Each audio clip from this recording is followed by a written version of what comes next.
세상의 모든 지식 언더스탠딩. 네, 안녕하십니까. 네, 안녕하세요. 네, 5시 언더스탠딩입니다. 시작하겠습니다. 오늘은 예, 이 프로가 말이 많아지는 주제가 두 가지가 있죠. 하나는 코인, 네, 하나는 부동산. 예, 어제는 또 부동산 때문에 말이 많았는데 이 프로가 네, 네. 오늘은 즐겁게도 코인입니다. 오늘은 경청하는 걸로. 네, 오늘은 경청 모드를 하려고 해요. 정말 많은 분들이 경고를 보내오셨습니다. 뭐라고요? 그만 얘기해라. 너 진짜 이러면 안 볼 거다. 내가 언더스탠딩 말고는 대안이 없어서 네 말대로 아쉽게 네. 보기는 하는데 네. 이건 좀 도를 넘는 것 같다. 그러셔서 네. 오늘은 진짜 경청하고 질문은 딱 세 개만 하겠습니다. 3개. 좋습니다. 네, 딱 3개만 질문하고 오늘은 아니 그리고 또 이 프로가 또 생각이 다를 수도 있지만 제가 오늘 점심 때 네. 도산 안창호 선생 네. 그 연구하는 분을 만났는데 도산 안창호님. 예, 도산 님이 뭡니까? 아니 뭐 그분이 그럼 저보다 나이 많습니까? 어차피 네. 뭐 먼저 어쨌든. 사셨던 분일 뿐이지. 예, 도산 안창호 선생 이런 말을 했어요. 남의 의견이 나와 다르다고 해서 예. 그를 미워하거나 편협한 일을 아니하면 세상에는 화평이 있을 것이다. Exactly. 이 언더스탠딩이 추구하는 바하고 톨레란스. 도산 안창호 선생하고 어떻게 이렇게 똑같나? 네. 저희는 의견이 달라도 다를 수 항상 있습니다. 존중합니다. 예. 근데 이 프로가 이상한 얘기 해도 화평이 있을 거라. 내가 대충 이렇게 하고 넘어가면 넘어가는 건데 안승찬 기자까지 자꾸 이 프로가 무슨 말을 해도 자꾸 이러면 진짜 큰 문제처럼 생각되잖아요. 에이, 진짜 아닙니다. 네. 잠시 후에 예. 디지털 S에서 박근모 기자님 모실 겁니다. 박근모 기자님이 요즘 예. 여의도 국회에도 진출하셔서 아하. 국회의원들이 무슨 코인에 대해서 뭐 모르는 거 있으면 요즘 이제 박근모 기자님 모신답니다. 예, 좋습니다. 어렵게 모셨습니다. 잠시 후에 뵙겠습니다. 네. 참 아쉽고 짧은 광고. 차라리 하지 말든가 하려면 길게 하든가. 예. 숨도 못 돌리는 시간. 네, 많은 광고주님들의 지원을 좀 부탁드리겠습니다. 네. 디지털 에셋의 박근모 기자님 어서 오십시오. 네, 디지털 셋 박근모입니다. 예. 네. 요즘에는 뭐 섭외하려면 번호표 뽑아야 된다는. 예. 예. 오늘은 바이낸스 얘기부터 네. 해보죠. 네. 바이낸스가 요즘 무슨 회계 감사 그런 네. 이슈가 있다면서요? 맞습니다. 바이낸스가 제일 큰 가상화폐 쪽에 제일 큰 데 아닙니까? 맞아요. 전 세계에서 가장 큰 가상자산 거래소입니다. 거래소. 어.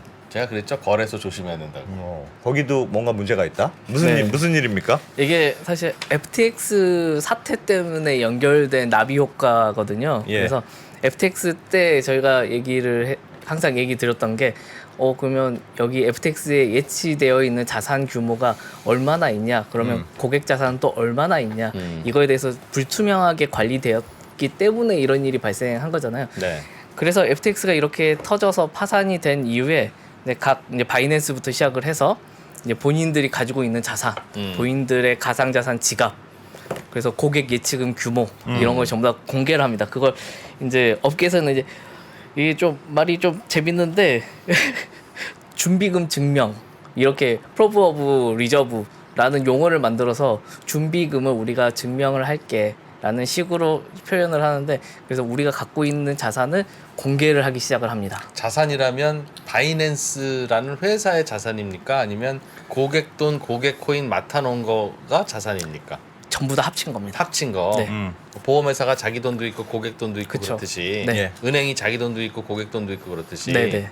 다 합친 거를 까보면 고객 돈이 잘 있는지를 알 수 있는 겁니까? 그렇죠. 최소한 고객 돈보다 자산이 이제 기업 자산이 이제 더 많으면 예. 뱅크런이 발생하더라도 이제 전부 다 지급할 수 있다라는 예. 개념으로 이제 다들 이렇게 언급을 하면서 공개를 했던 거거든요. 그래서 글로벌 회계법인 이제 마자르라는 곳에서 이걸 감사를 합니다. 사실 예. 감사라고 하기도 좀 뭐하는데 예. 공식적으로 본인들은 감사한 게 아니라고 하니까요. 하여튼 바이낸스는 이제 마자르를 통해서 본인들 자산 규모를 공개를 했어요. 회계법인이 들어와서 네. 너희가 봐줘라. 네, 그렇죠. 우리가 직접 이렇게 하기에는 약간 못 믿는 것 같으니. 회계감사네, 회계감사. 그렇죠. 원래 회계감사인데 이게 재밌는 게 회계감사라고 저희는 다들 생각을 하잖아요. 근데 이게 논란이 발생한 원인이 있어요. 이 회계감사 보고서라는 문구가 하나도 없거든요. 마자르에서도 공식적으로 회계감사한 게 아니다라고 얘기를 합니다. 왜? 공식적으로 본인들이 감사한 게 아니야라고 얘기를 그냥 하죠. 봐달라고 해서 한번 봤어. 맞습니다. 딱 그 정도 바자르한테 느낌. 와서 우리 거 좀 봐줘. 사람들이 네. 우리를 못 믿어. 네. 너희들이 와서 보고 니들 느낌을 좀 사람들에게 알려줘. 그런 거예요? 그 정도 느낌으로 지금은 돼가고 있어요. 네. 사실 처음에는 엄청나게 까다롭게 회계 감사를 한 것처럼 느껴졌었거든요. 예. 근데 뭐 이게 궁극적으로 이제 마자르에서는 이게 손을 뗐습니다. 회계 감사하고 보고서도 냈는데 이거 예. 논란이 발생하고 그러면 이게 숫자가 사실 좀 안 맞았거든요. 이것도 그래서 안 맞다 보니까 이거 제대로 한 거 맞아? 이거 문제 있는 거 아니야? 이런 논란이 발생을 했고 그러다 보니까 이제 마자르 측에서는 이게 실제 가상자산 업계에서 생각하는 것과 회계 쪽에서 생각하는 것과 괴리감이 이제 자산 평가하거나 이럴 때 괴리감이 좀 있는 것 같고 자기네들이 말한 이 보고서 내용을 일반인들이 약간 잘못 받아들이고 있는 것 같다. 그래서 우리는 더 이상 이런 오해받을 짓 하기 싫다라고 예. 선언을 했죠. 그래서 회계감사를 손을 뗍니다. 마자르에서. 그래서 마자르가 맡고 있었던 곳들이 더 있었어요.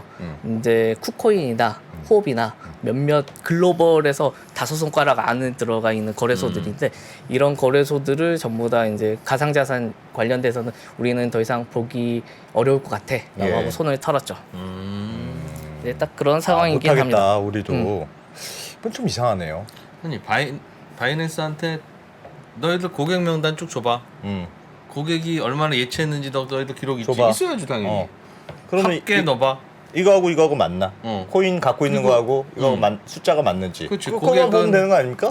맞습니다. 그게 맞는데 이게 우리나라 만약 기업이거나 이러면 사실 확실하게 알 수가 있었을 거예요. 예. 만약 예를 들어 미국 법인이어가지고 미국에 이제 본사가 있다라고 하면 그것도 확실하게 알 수가 있을 텐데 네. 바이낸스는 이제 FTX 때도 저희가 얘기를 했잖아요. 바하마라는 곳에 있었다. 근데 바이낸스는 사실 본사 위치를 공개를 안 하고 있거든요. 예? 그래서 추정하는 위치는 있습니다.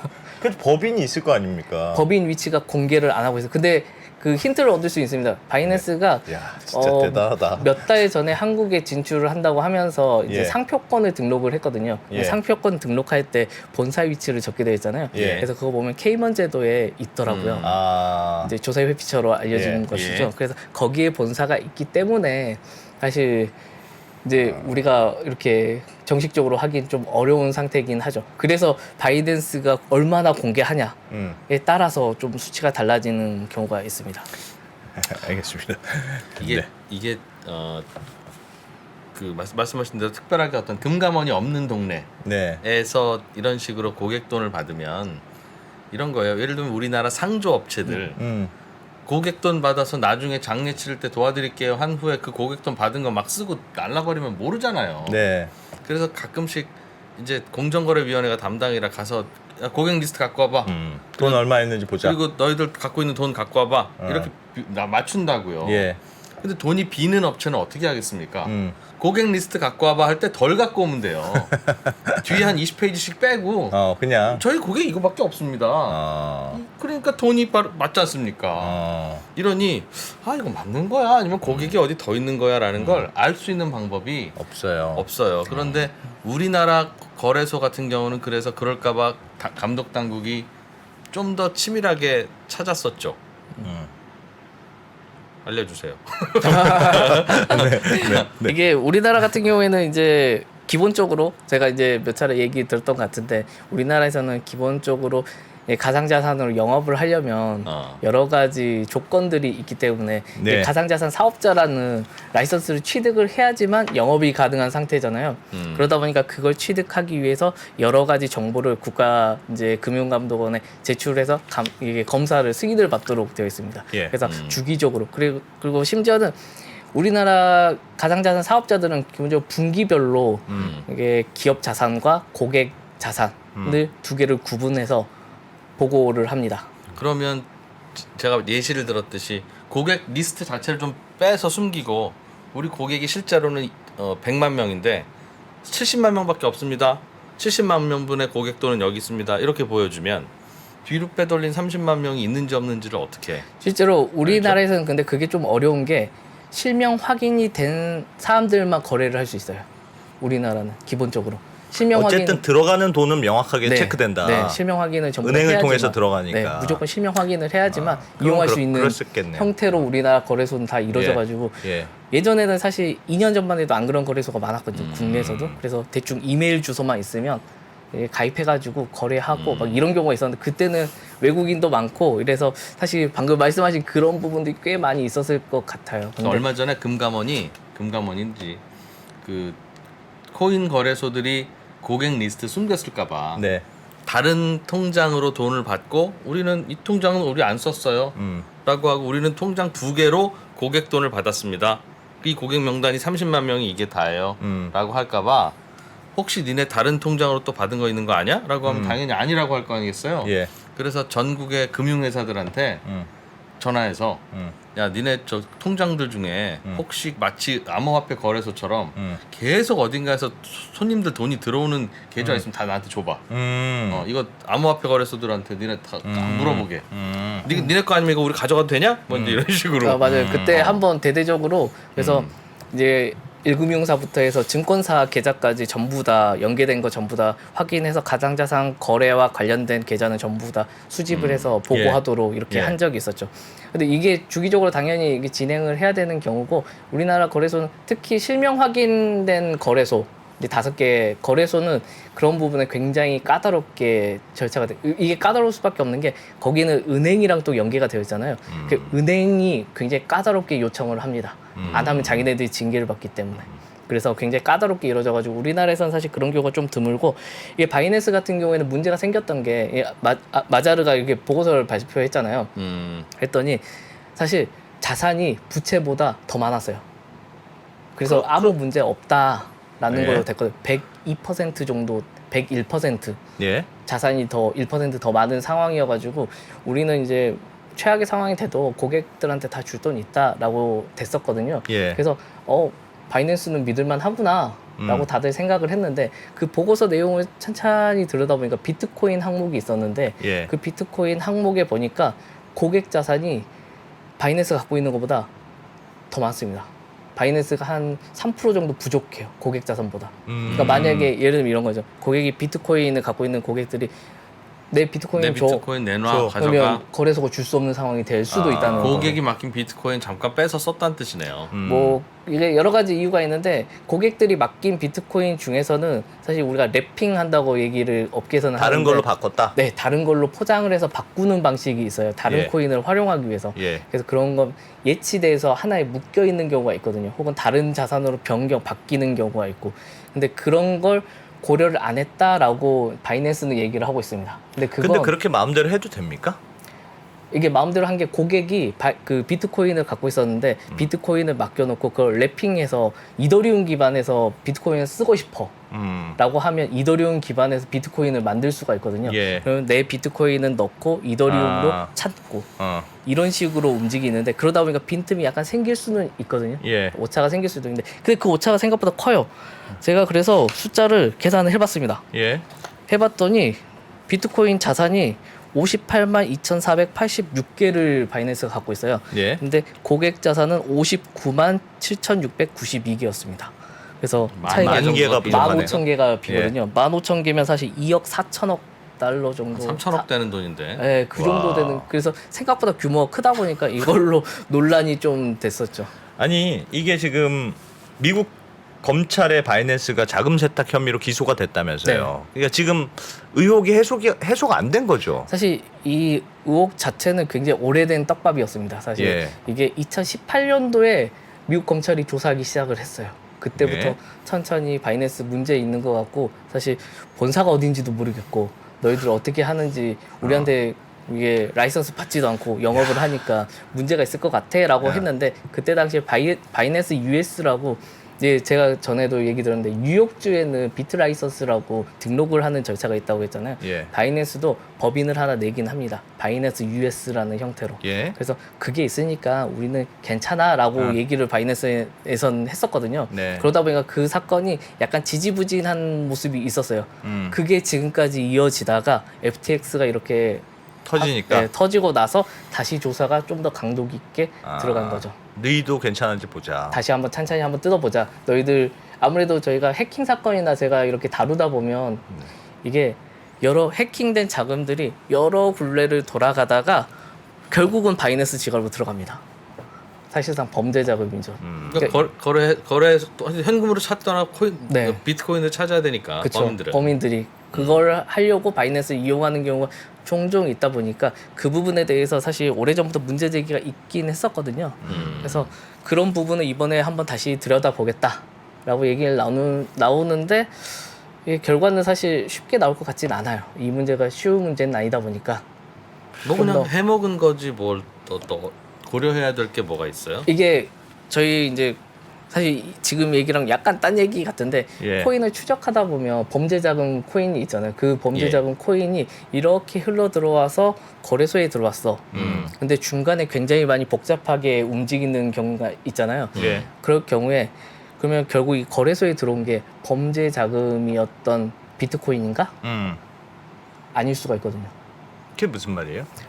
처음에 범죄 자금으로 사용했던 10개의 비트코인이 있어요. 예. 근데 중간에 믹싱을 하고 아니면 다른 서비스에 넣고 이러면 선량한 사람의 비트코인이 중간에 섞여가지고 흩어진다는 거죠. 예. 당연하죠. 소매치기한 현금 은행에 넣었다가 다시 은행에서 찾으면 그 현금은 소매치기한 현금이 아니라 맞아요. 선량한 고객이 맡긴 현금이죠. 그래서 법적으로는 그래서 네. 그러면 이렇게 들어온 그 거래소에 들어온 비트코인 중에서 난 진짜 나는 선량하게 내가 이용했던 건데 나도 모르게 이걸 했는데 섞인 거 나도 몰랐어. 내가 의도하지도 않았고. 근데 거래소에 들어간 거 그냥 내가 순수하게 뭐 채굴을 하든 뭐 그랬던 비트코인이야. 범죄에 썼던 게 아니고 이렇게 주장하는 경우가 있었거든요. 예. 이게 법리적으로 굉장히 애매한 경우죠.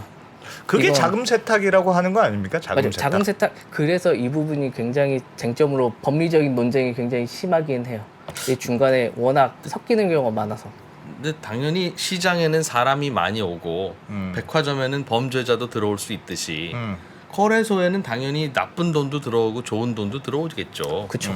들어오는 게 문제가 아니라 고객 돈을 해먹었다는 게 문제인데 맞아요. 고객 돈 해먹은 얘기를 하다가 왜 자금 세탁이 이게 볼지 아픈 거라서 이게 좀 우리도 좀 그래요? 왜 이 얘기로 넘어가냐는 거예요. 그러니까 이게 해먹은 건 다른 거지. 이게 사실 별개인데 같이 경합이 돼가지고 사실 바이낸스에서 뱅크런이 발생을 했거든요. 이 논란 때문에. 처음에는 마자르에서 발생한 회계 이슈 때문에 예.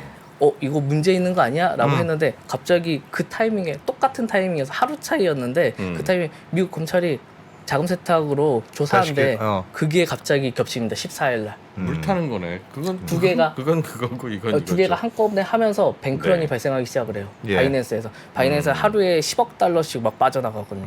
그래서 바이낸스에서 일주일 사이에 한 66억 달러어치의 코인이 빠져나갑니다. 근데 그 중간에 또 말들이 많았죠. USDC라는 또 스테이블 코인 같은 종류가 몇 개 더 있잖아요. 예. 이런 종류의 출금을 막아놨거든요. 바이낸스에서.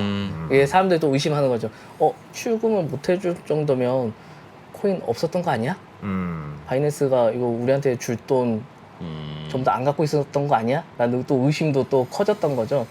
그러다 보니까 이제 바이낸스의 총 자산이 한 610억 정도 610억 달러 정도 되는데 예. 그 한 10%, 11% 정도가 일주일 만에 사라져 버렸으니까 굉장히 큰 이슈가 돼 버렸죠. 그 두 개가 결합되면서.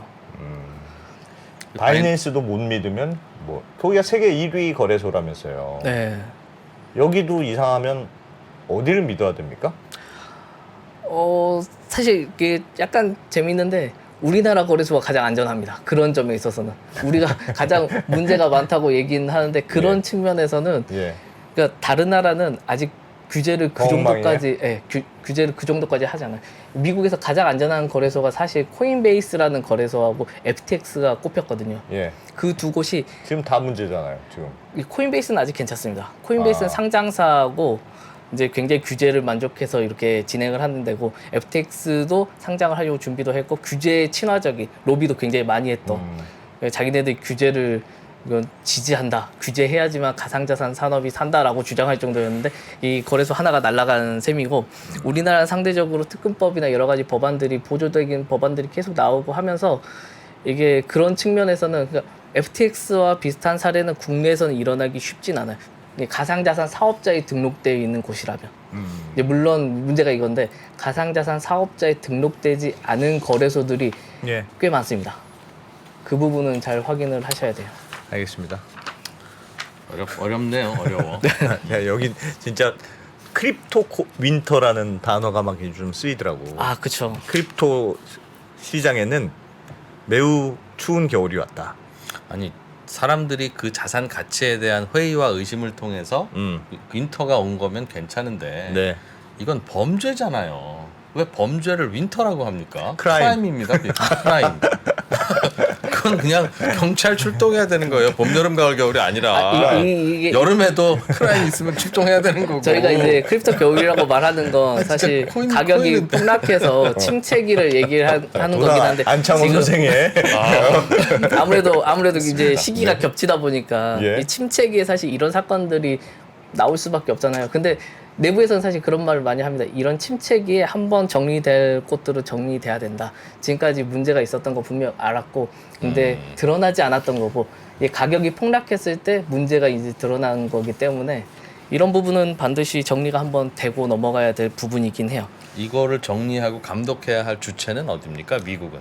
미국은 지금 치열하게 그것도 아직 정해지지가 않았어요. SEC에서 본인들은 하고 싶어 하는데 SC에서 하는 거 아니었어요? 아닙니다. 그게 어. 이게 SEC에서 하려면 증권이어야지만 코인 가상자산 증권이면 SEC에서 하는 거고 상품이면 CFTC에서 하는 건데 상품거래위원회가 또 따로 나눠져 있다 보니까 하는데 서로 하려고 사실 싸움이 치열하게 리플을 가지고 싸움을 굉장히 치열하게 다툼이 있는 거죠. 예. 그래서 리플이 만약에 가상자산인데 리플이 증권성을 갖고 있다라고 하면 사실 리플을 비롯해서 굉장히 많은 수의 코인들이 증권의 영역에 들어가 있고 그러면 우리나라에서는 자본시장법으로 깔끔하게 들어가겠죠. 굉장히 강도 깊은 압박을 받을 테고 미국에서는 SEC에서 마찬가지로 관리를 하게 되고요. 근데 지금은 상품으로 취급하는 쪽이 좀 더 우세한 편이긴 합니다. 하나의 상품이다. 가상자산은. 알겠습니다. 요즘 뭐 이 가상자 비트코인이니 뭐니 가격이 어마무시하게 떨어지고 있잖아요. 그렇죠. 채굴 얘기도 좀 해주세요. 그쵸. 나오신 김에. 네. 언제쯤 좀 반등하는 겁니까? 코인은. 제가 안 그래도 최근에 계속 그 네. 부분에 대해서 취재를 했었는데 예. 이제 꽤 오래전부터 한국에서 이제 가상자산 시장에 있었던 분들 얘기를 들어봤어요. 그랬더니 비트코인 다음 반감기 정도 되면 무슨 뭐요? 이게 반감기라는 개념이 예. 있는데 비트코인은 이 4년마다 한 번씩 사실 정확히 4년은 아닌데 그 대략 4년마다 한 번씩 그 채굴 보상이 절반으로 줄어드는 시기가 더 있어요. 어렵게. 네, 점점 어렵게. 더 어렵게. 채굴량이 수학 더 문제 주는 어렵게 거죠. 낸다. 처음에 예를 들면 이제 2009년에 비트코인이 처음에 나왔을 때는 이제 반감기가 없었던 그냥 온전한 예. 상태였잖아요. 그러다 보니까 채굴 블록을 하나 생성하면 비트코인 50개를 줬습니다. 예. 근데 3년 뒤에 이제 그때는 이제 반감기가 좀 짧았는데 3년 뒤에는 그게 절반으로 25개로 줄었죠. 예. 그게 계속 이어지고 있었습니다. 그래서 2020년에 세 번째 반감기가 왔었는데 그때 6.25개. 음. 예, 채굴할 때만 6.25개의 비트코인을 줬죠. 근데 예. 다음 반감기가 그래서 2024년입니다. 2024년 상반기 정도 여름 때쯤이 아마 다음 반감기가 될 거예요. 그럼 그 난이도라고 하는 건 점점 올라간다고 들었어요. 그러니까 생산량은 점점 줄어드는 거죠. 근데 그게 이렇게 그 리니어 그러니까 선형으로 줄어드는 게 아니라 계단식으로 줄어드는 겁니까? 네. 여름이 되면 딱 갑자기 어려워지고 그러니까 난이도가 갑자기 그게 서서히 난이도가 높아져서 난이도 생산량이 주는 거예요? 자체는 아니면? 서서히 움직이는데 네. 이 반감기라고 하는 건 이제 정확히 기술적으로 얘기하면 비트코인 블록 몇 개가 생성될 때 이렇게 절반으로 줄어든다 이렇게 되어 있거든요. 근데 저희는 이제 그런 서서히군요. 그러니까 사실 서서히가 아니고 몇 개 되는 시점에 딱 맞춰서 절반으로 줄여 이렇게 되거든요. 그러니까 서서히 들어는 건 문제의 난이도고. 네, 난이도는 서서히 서서히 하고 움직이고 보상은 특정 시점에 보상은 딱 1,000만 원 절반으로 주다가 줍니다. 500만 원 줄어들고 하는 건 시점이 정해져 네, 있다. 그 시점이 정해져 있어요. 난이도가 점점 올라가서 2배가 되면 네. 보상은 점점 낮아져서 절반이 되는 거잖아요. 같은 얘기 아닙니까 그게? 그거 약간 별개로 움직입니다. 이게 난이도는 그 안에서 약간의 인플레이션을 조정하는 정도의 영향이라고 보시면 돼요. 예. 그러니까 난이도가 높아진다고 하면 우리 지금 현재 시점에서 6.25개의 네. 보상이 나오는데 난이도에 따라서 이 6.25개를 얼마나 조금 잘게 쪼개서 나눠줄 것인지 많이 쪼개서 나눠줄 것인지가 결정이 되는 거고 절대적으로 나눠줄 보상의 개수는 정해져 있는 거죠. 그 난이도의 반감기에 따라서. 그런데 반감기가 내년 여름 언제는 그 날짜를 지나면 그 하루 전보다 똑같은 노력을 했는데 어느 코인은 2분의 1이 돼요. 그 하루 상관에. 네. 아, 그렇게 됩니다. 전부에 또 그 반감기 때문에 그래서 이제 다시 돌아가면 이게 내년 2024년 여름쯤에 반감기가 오면 예. 가격이 다시 반등할 공급이 가능성이 위축되니까. 굉장히 공급이 줄어드니까. 네, 공급이 줄어드니까. 아. 그래서 그렇게 예상을 많이 하죠. 역대 반감기 때 사실 그렇게 많이 상승을 했거든요. 그래서 예. 과거 기록을 보면 그렇게 진행할 것 같다라고 추정을 많이 하죠. 내년 여름 네. 아. 주식이나 부동산이나 코인이나 다 내년 여름을 기다리고 있군요 지금. 뭐 부동산도 내년 여름이라는데. 2024년 내후년 여름이긴 한데. 예. 아 내후년이에요? 네, 코인은? 2024년이니까. 내후년. 아, 내후년. 네. 내후년 여름이네. 내후년 정정하겠습니다. 내년 아닙니다. 예. 네. 아, 그래서 요즘은 그럼 가격은 계속 떨어질 일만 있고. 사실 그래서 뭐 지금 현 상태에서 그렇게 떨어지기는 쉽지 않아 보이긴 해요. 여러 가지 이제 이유들이 있는데 제가 지금 차트 하나를 갖고 왔는데 예. 비트코인 해시레이트라는 걸 갖고 왔습니다. 해시레이트. 네, 이 해시레이트가 이 비트코인을 채굴하는 모든 컴퓨팅 파워를 전부 다 모아서 그걸 지수화 시켜 놓은 걸로 보시면 되거든요. 요즘 채굴이 얼마나 활발한가. 네, 그걸 보여주는 지표죠. 그게 그래서- 파란색이라 이거죠. 네, 파란색이 지금 이렇게 이게 최근인데 다시 오르고 있죠. 네. 오. 네, 가격은 떨어지지만 오르고 있습니다. 이때가 겨울이었죠. 가격이 폭락하니까 에이 채굴자들도 나 채굴 안 해. 에이. 진짜 그렇게 하고 됐었어요. 있는데. 그러다가 다시 가격이 오호. 겨울이 끝나고 상승하면서 다시 채굴자들이 다시 올라가는데. 쭉 늘어나서 지금 현재 겨울이 왔지만 이때부터 겨울이 저희는 왔다고 표현을 하는데 예. 지금도 계속 꾸준하게 채굴은 늘어나고 그 왜 있습니다. 그렇습니까? 가격이 떨어지면 단가가 안 나올 거 아니에요. 게다가 요즘은 전기 요금도 비싸졌는데. 저게 배추값 맞아요. 떨어지면 배추 농사 안 짓는다는 네. 얘기랑 같잖아요. 맞아요. 근데 그러니까 지금 시점이 이 낮은 가격에 채굴을 해서 가장 효율을 크게 뽑을 수 있는 시점이라고 생각하는 경우가 있더라고요. 근데 또 하나 중요한 게 있는데 사실 비트코인 말고 채굴할 만한 게 없습니다. 아 워낙 다른 코인들이 다 망해서 네. 다른 코인 채굴하던 분들이 비트코인으로 왔다. 네, 그렇게 넘어온 경우도 되게 그건 말 되는 거 많습니다. 예. 그래서 그런 경우가 많다 보니까 이게 제가 하나 또 재밌는 이미지를 갖고 왔는데 예. 비트코인 같은 경우에는 이런 이제 CPU로 사실 정확히 말하면 CPU는 아니지만 CPU 저게 재밌습니까 지금? 네 이제 재밌는 게 나옵니다. 저걸로 재밌는 얘기 할 수 있다고요? 나옵니다. 조산 안창호 선수. 대단하십니다. 나 기대해 볼래. 저 침으로 이런- 재밌는 얘기를 네, 하실 수 이런 있다고요. CPU를 가지고 사실 채굴을 하는 건데 네. 그래서 이런 CPU들을 모아서 만든 게 바로 이런 채굴기입니다. 이 채굴기 안에는 아식 채굴기라고 저희가 이제 부르는데 예. 이제 주문해서 이걸 따로 만들어가지고 이걸 최적화시켜 놓은 형태의 컴퓨터거든요. CPU거든요. 저게 채굴기예요. 네. 아예 이렇게 패키지처럼 만들어놨네요. 그냥. 이 속에 이게 지금 가장 지금 잘 나가고 있다는 비트메인이라는 기업에서 만든 예. 엔트마이너라는 채굴기인데 예. 비트코인 채굴기입니다. 그래서 요 제품이 있는데 이렇게 채굴을 합니다. 아 계속 쌓아놓고 네. 저거는 딴 건 안 하고 저것만 하는 애들이군요. 이것만 합니다. 예. 이것만 해서 계속 채굴을 하는 거죠. 예. 그래서 저 아까운 전기로 저게 뭐 하는 짓입니까 지금? 근데 전기료가 그렇게 이게 재밌는 게 그거 있잖아요. 이번에 어제 나왔던 뉴스 예. 도쿄전력에서 네. 잉여 전력으로 우린 비트코인 채굴하겠어. 남는 전기로. 아 심야 전기 같은 걸로. 네, 남는 전기로 비트코인 하기야 뭐 그냥 채굴하면 버리는 전기니까. 네, 수익이 더 많이 생기니까. 뭐 지금은 이제 텍사스에서는 이제 친환경으로 이렇게 채굴하기도 하고. 근데 우리가 지금 얘기하려고 했던 게 사실 이더리움 때문에 사실 그런 거거든요. 이더리움 채굴이 끝났습니다. 이더리움이 뭐 2.0으로 넘어간다고 하던가요? 네, 예. 이더리움의 이제 알고리즘이 바뀌면서 예. 채굴을 못 하게 됐어요. 예. 아예 완전히 바뀌었거든요. 원래는 이더리움이 이런 거 그래픽 카드로 예. 채굴을 했거든요. 지금 보시면 예. 화면에 나온 이런 그래픽 카드. 요거는 이더리움 캐는 기계입니까? 네. 이건 좀 원래- 예쁘게 생겼네요. 아까 전보다는. 원래는 게임하는 그래픽 카드입니다. 예. 실제 사람들이 게임용으로 사용하는 그래픽 카드인데 이걸 가지고 채굴을 했거든요. 그래서 이런 식으로 모아서 채굴기를 만듭니다. 이게 이더리움 채굴기예요. 왜 이더리움은 색깔도 들어가 있습니까? 아까 전에 색깔도 없더니. 내가 보면 박동모 기자님이 이더리움을 좀 더 좋아해. 아까 비트코인은 그냥 대충 만드는 거. 그래서 지금은 채굴이 완전히 이더리움은 끝난 상태여가지고 사실 예. 더 이상 채굴을 못 하거든요. 이더리움은 채굴 안 해도 그럼 이더리움 그 시스템이 돌아가요? 네, 이더리움 제가 로드맵을 하나 갖고 왔는데 예. 정리된 게 있어서 갖고 왔는데 처음에 이 시점에 이제 이더리움이 탄생을 해서 예. 쭉 이렇게 뭐 더 다오 사건도 해킹 사건도 있긴 하지만 이런 식으로 흘러 지나가고 있었습니다. 예. 그러다가 여기 베를린부터 이제 세레니티라는 새로운 단계에 진입을 했는데 요 베를린부터가 POS 그러니까 지분 증명 더 이상 이제 채굴기 사용 안 하는 채굴 방식으로 전환을 하겠다. 전기 써서 저게 수학 계산하는 건 안 하고. 네, 요 예. 단계부터 이렇게 돼서 지금 현재 이 런던에서 상하이 사이에 와 있습니다.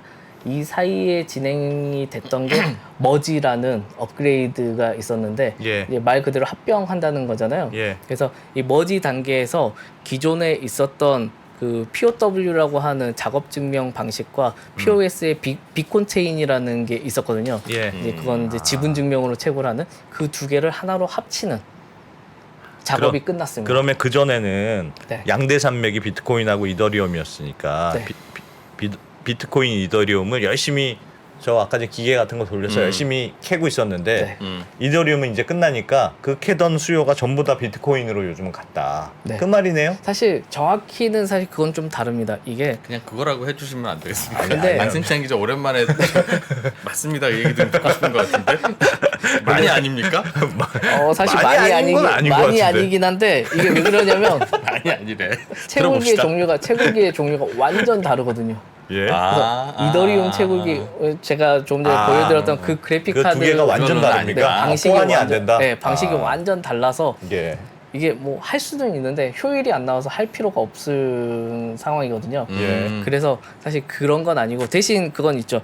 이게 이더리움 그 전까지는 사실 9월 달부터 9월 15일로 기억하는데 9월 15일 날 이 작업이 끝났어요. 이더리움 채굴이 끝났거든요. 예. 네. 그래서 그 전까지는 사실 올해 초만 했어도 가상자산 가격이 굉장히 비쌌잖아요.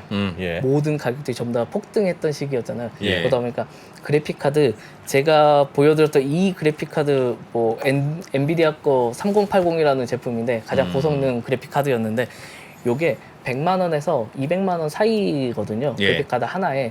근데 이게 게임용으로 나온 건데 다들 이더리움 채굴하는데 써버리니까 이 가격 자체가 굉장히 올랐습니다. 그래서 예. 최소 200에서 400만 원까지 올랐거든요. 그래서 아까 제가 채굴기 보여드렸던 이 보통 한 세트를 6개 그러니까 그래픽 카드 6개를 꽂아서 예. 이더리움 채굴기 하나를 만들거든요. 저걸로 비트코인 채굴은 안 된다는 네, 말씀이죠? 이더리움 채굴만 가능합니다. 그럼 저거 이제 이더리움 뭐 계통- 있습니까? 이더리움 채굴 저거 안 이제 하면? 당근마켓에 내놔야죠. 맞습니다. 당근마켓에 나와야겠죠. 어. 그래서 실제로 이게 개당 가격이 당시에는 뭐 200만 원에서 이제 왔다 갔다 했는데 그래픽 예. 카드가 이제 채굴이 다 끝났잖아요. 그래서 예. 이 그래픽 카드로는 더 이상 채굴을 못 하는 거죠. 그러다 보니까 시장에 엄청나게 던져지는 거죠. 그래서 이게 채굴장을 이렇게 운영하시던 분들이 예. 개당 20만 원 정도에 엄청 시장에 뿌리고 있습니다. 아, 지금 저거를? 네, 쓸 데가 없으니까. 10분의 1 토막. 저기 자기 PC에 그래픽 꽂아서 카드 마음에 하면 안 안 들면 됩니까? 저거 사서 업그레이드 하면 되겠네요. 아 물론 그러신 분들도 있는데 사실 저는 별로 추천은 안 드려요. 이게 그래픽 카드로 이더리움 채굴을 할 때 보면 예. 효율을 최대한 뽑아내야 되잖아요. 예. 그러면 그래픽 카드 성능을 100%로 풀로드를 겁니다. 네. 예. 엄청나게 에너지를 그냥 막 집어넣고 예. 미친 듯이 일해봐가 되는 거죠. 예. 그러다 보니까 짧은 시간에 너무 일을 너무 열심히 했어. 아, 늙어요. 그래서 네. 그래픽 네, 카드가? 수명이 답니다. 아. 이 칩셋에 수명이 있는데 수명이 달아요. 그래서 채굴에 끌려갔던 채굴용 그래픽 카드는 예. 아오지 탄광에서 너무 노동을 세게 한 거구나. 그러니까. 그런 그래픽 카드는 어. 사실 그래서 고장 날 확률이 굉장히 높고 아. 공식적으로 사용한 기간은 짧다고 해도 보증을 받을 수가 없는 경우가 태반이에요. 예. 이게 채굴용으로 사용한 그래픽 카드는. 그래서 알겠습니다. 이런 부분은 조심하셔야 될 것 같아요. 알겠습니다. 미니간님이 어쩐지 우리 동네 PC방 그래픽 카드 업그레이드 했더라. 아 실제로 그런 경우 되게 많이 싸졌다고? 요즘 봤어요. PC방도 잘 안 되니까. 아, 그렇구나. 기자님. 실제로 네. 그 하나 좀 궁금한 게 있어서 여쭙고 싶은데요. 네. 이더리움이 이번에 이제 채굴을 안 하고 다른 방식으로 이제 거래가 되도록 한다고 하지 않습니까? 네. 채굴이라는 걸 왜 해야 됐어라고 근본적인 질문을 던져보면 야 거래가 있는데 장부를 누가 써야 그 거래가 나중에 입증이 되고 은행 본사 지하실에 서버 돌아가는 이유가 그게 은행 왔다 갔다 거래하고 하는 거 그거 다 기록해 놓기라고 하는 거야 그거잖아요. 그쵸. 그거를 비트코인은 중앙 서버가 있는 게 아니라 모든 채굴자들이 그 일을 하면서 그 대가로 코인을 받고 그쵸, 그걸 보상을 거래하고 하는 그런 구조였는데 이더리움도 그렇게 하다가 야 그럼 뭐하러 그렇게 다 채굴을 하고 있어? 그냥 중앙 서버 어딘가에서 누가 기록만 하면 되지. 그걸로 바뀐 거잖아요. 네, 그렇죠. 그럼 이더리움의 중앙 서버는 어디 있는 거며 거기는 이제 탈중앙 아닌 겁니까? 아, 그건 아닙니다. 똑같은데 음. 몇몇의 그러니까 기준이 있어요. 그걸 하려면 최소한 32 이더를 가지고 있어야 돼요. 32 이더가 가지고 있으면 예. 그런 노드를 운영할 수가 있어요. 그 노드를 운영한다는 건 컴퓨팅 파워를 이렇게 제공한다는 의미인 거죠. 그럼 마치 은행 본사 지하실에 서버 한꺼번에 두지 않고 1,000만 원 이상 예금한 고객들 집집마다 컴퓨터 하나씩 갖다 주고 여기서 돌리세요 한 거랑 하는 그런 느낌인 건가요? 약간 비슷한 느낌이긴 해요. 그래서 근데 그 비슷하잖아. 그 기준 아닌 것 같은데. 그 기준점이 이제 32 이더라는 게 약간 허들이 되는데 아, 일부러 예. 그래서 그걸 잡아놓긴 했죠. 그래서 최소한 32 이더가 있어야지 너희들이 노드를 해서 보상을 받고 싶으면 예. 그렇게 해.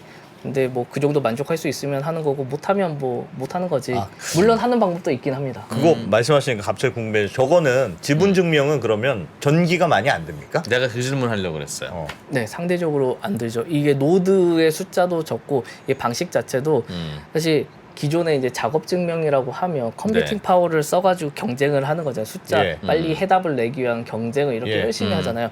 근데 지분 증명은 그렇지가 않아요. 숫자를 맞추기 위한 경쟁을 하는 게 아니고 예. 지분을 갖고 있으면 랜덤으로 뽑힐 확률이 높아지는 개념이에요.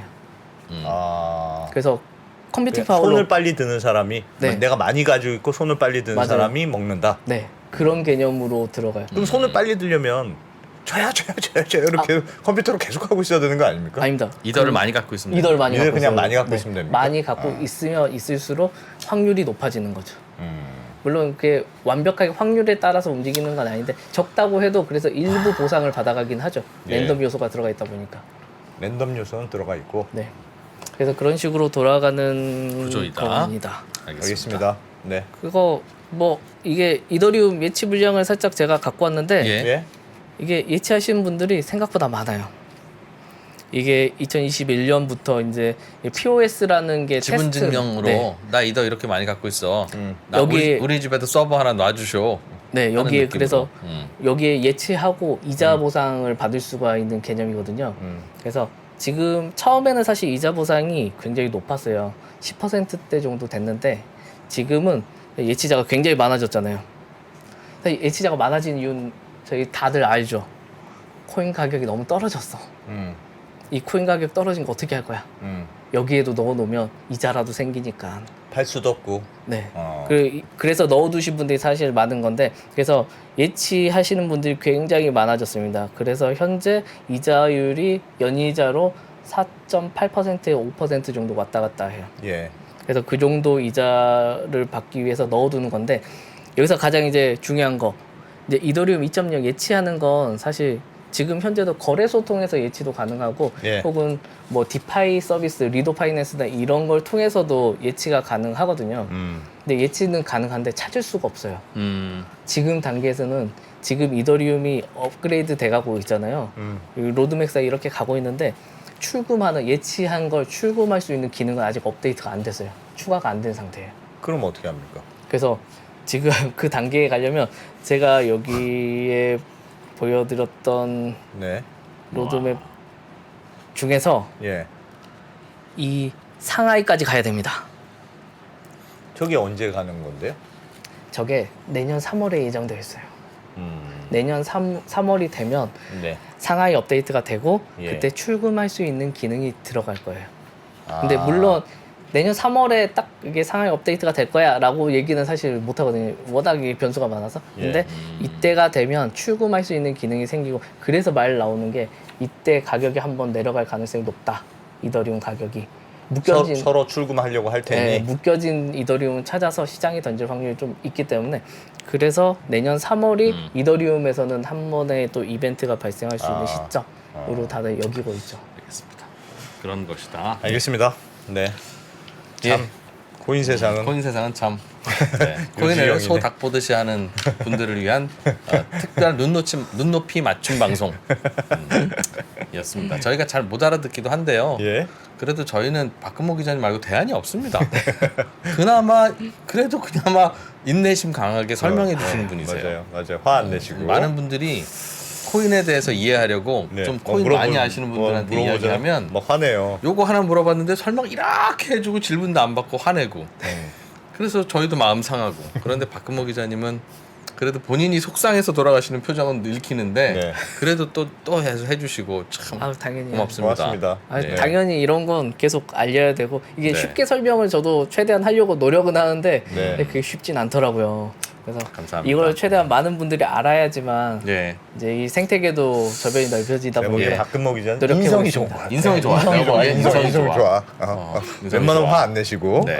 감사합니다. 그리고 저희가 공개적으로 코인 설명 좀 잘해주실 분을 좀 찾습니다. 박근모 기자님한테 저희가 너무 의존하면 또 박근모 기자님 또 우울하고 그럴 때는 또 저희가 대안이 없잖아요. 네. 그러니까 박근모 기자님께는 감사하고 예. 또 저희는 또 코인 전문가 중에 저희 질문에 인내를 가지실 수 있는 분을 네. 계속 모집하겠습니다. 보내주시고요. 예. 기자님 박근모 고맙습니다. 기자, 네, 고맙습니다. 고맙습니다.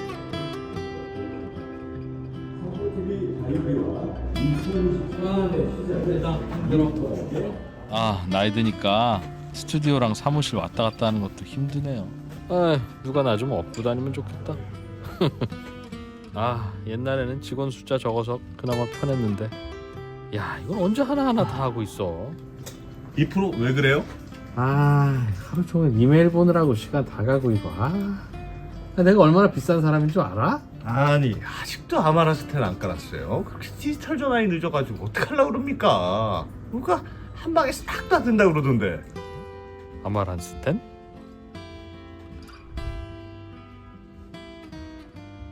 아 이런 거 있으면 진작 좀 알려주지. 나만 몰랐네. 야, 이거 좀 복잡해 보이긴 한데 아 그래도 편하긴 하겠네. 수고하셨습니다. 아 덕분에 나도 오늘은 집에 일찍 갈 수 있다. 유후 후후.